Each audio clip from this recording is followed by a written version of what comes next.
bahwasanya kami Barisan Pengawas Sekolah Kebangsaan Seri Dengar Raja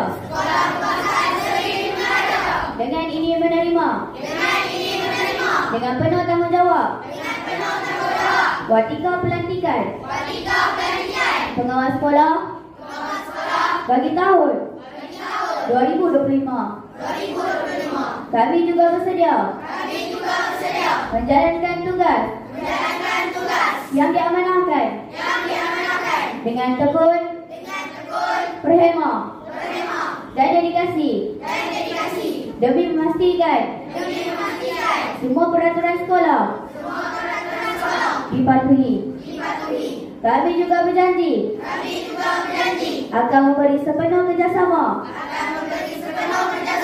kepada pihak sekolah serta memastikan imej dan kredibiliti pada pengawas sekolah sentiasa tulus dan terpelihara.